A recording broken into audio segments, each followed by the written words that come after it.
अब चल रहे हैं हम नाहरगढ़ फोर्ट के लिए। ये एंट्री गेट है यहाँ से। और ये टिकट के प्राइस भी लिखे हुए हैं, ये देख लो। कार व जीप के 50 रुपये। तो नाहरगढ़ फोर्ट में आ गए हम। अपनी कार लगी हुई है इधर पार्किंग में, और इधर पार्किंग के प्राइस है 50 रुपीज़। बाकी अंदर चलते हैं यहाँ से और टिकट ले लेते हैं। ये है उधर टिकट विंडो। टिकट लेके टिकट का प्राइस बताते हैं और फिर अंदर चलते हैं। टिकट ले लिए है, टिकट का प्राइस है 52 पर पर्सन।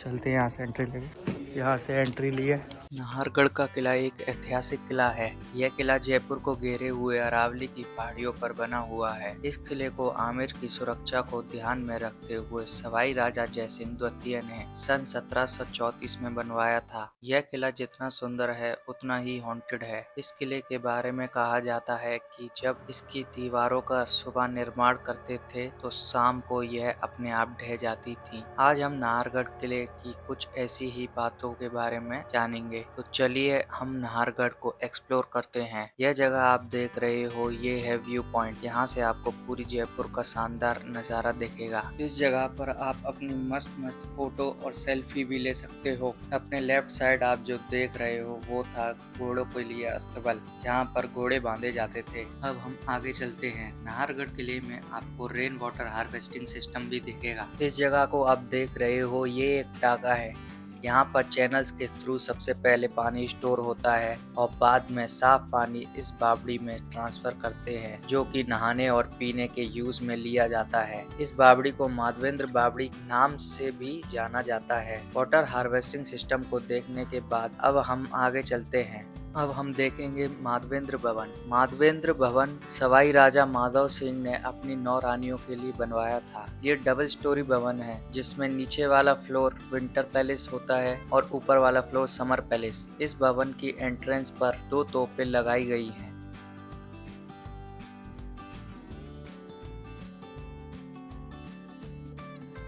सवाई माधव सिंह की 9 रानियों के एक जैसे रूम बनाए गए हैं, जिससे रानियों में कभी भी झगड़ा ना हो।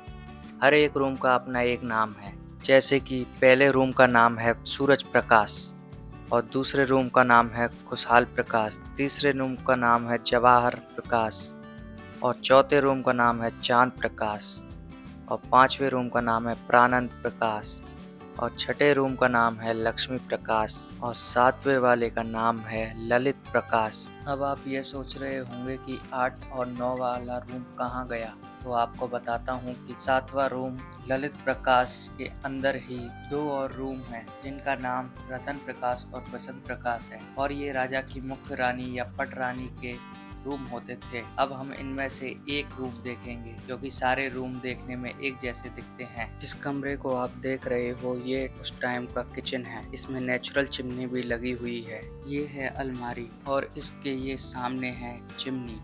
ये नेचुरल चिमनी है, जिससे चूल्हे का धुआं इसके 2 छेदों में से बाहर निकल जाता था, और इसके जस्ट सामने किचन का भंडार था। अब हम देखेंगे रानी का बेडरूम। ये आप देख रहे हो, ये है रानी का बेडरूम। इस रूम में तरह तरह की कलाकारी की गई है। इसमें फूल पत्तियों से डिजाइन बनाए गए हैं। इसके जस्ट बगल से ही रानी का स्टोर रूम बना हुआ है। हर एक रानी को तैयार व उनका ख्याल रखने के लिए उनके साथ एक दासी होती थी। यह रूम रानी का ड्रेसिंग रूम है, और इससे अटैच्ड रूम दासी का रूम है। दासी पहले खुद तैयार होती थी, फिर वह रानी को उनके ड्रेसिंग रूम में तैयार करती थी। ये नीचे वाला विंटर पैलेस हमने अब देख लिया है। अब हम चलते हैं रानी के समर पैलेस को देखने। अब हम इस रास्ते से बाहर निकल के सीढ़ियों के रास्ते से चलते हैं और ऊपर चल के समर पैलेस को देखेंगे।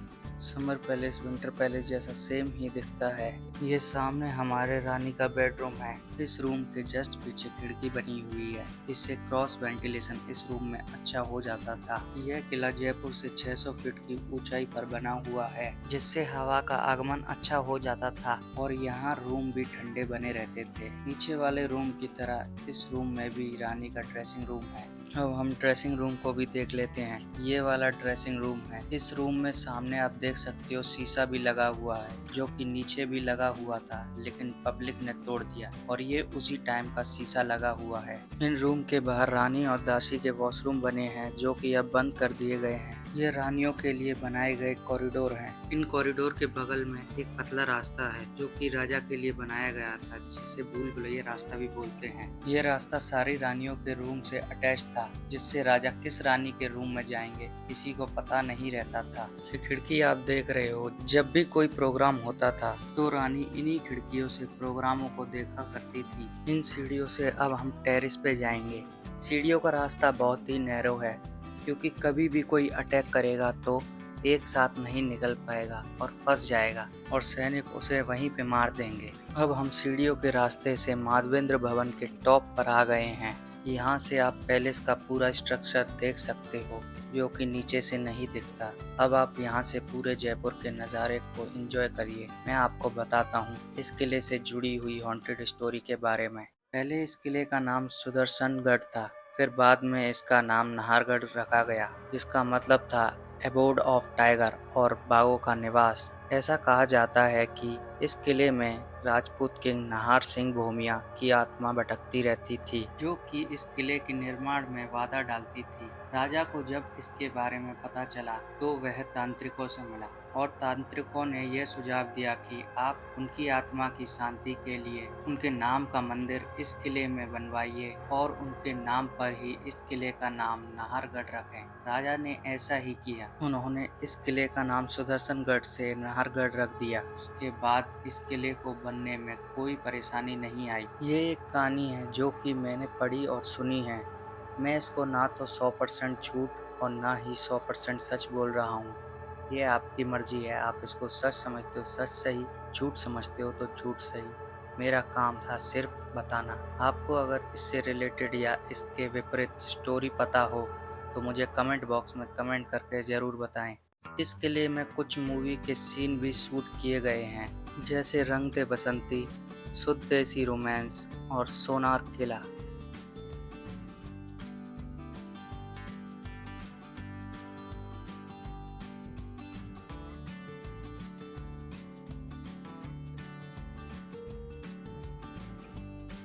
ये सामने जो आप अपार्टमेंट देख रहे हो, ये था राजा का कमरा। राजा इसी रूम से तैयार होकर यहाँ से निकलकर रानियों के पास आते थे।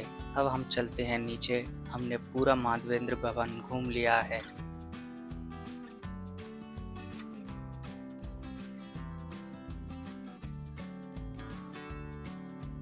श्री माधवेंद्र भवन पूरा देख लिया है हमने। अब चलते हैं सनसेट पॉइंट की तरफ। यहाँ से है रास्ता, ये लिखा हुआ है सनसेट पॉइंट, यहाँ से रास्ता है। नाहरगढ़ फोर्ट जगह तो अच्छी है देखने के लिए, लेकिन इसमें एक प्रॉब्लम है, यहाँ पे चलना बहुत पड़ता है। चलते चलते परेशान हो जाते हैं।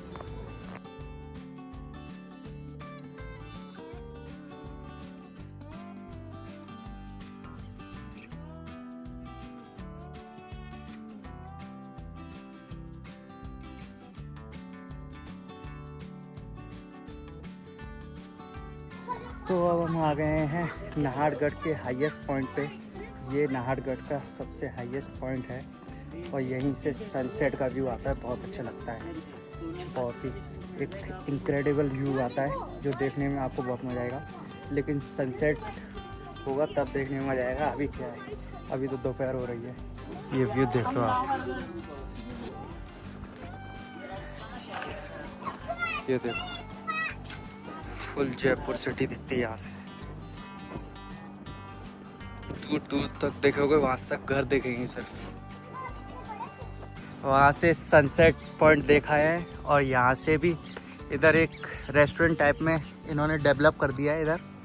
यहाँ से भी सनसेट व्यू देख सकते हो आप, लेकिन वो शाम को ओपन होगा तो अभी जाने का कोई मतलब नहीं है दोपहर में। और यहाँ पे ही उधर आगे जाके एक सनराइज पॉइंट भी है, उसको भी देख सकते हो आप। पीछे गेट देख सकते हो। नाहरगढ़ फोर्ट पूरा हमने विजिट कर लिया है।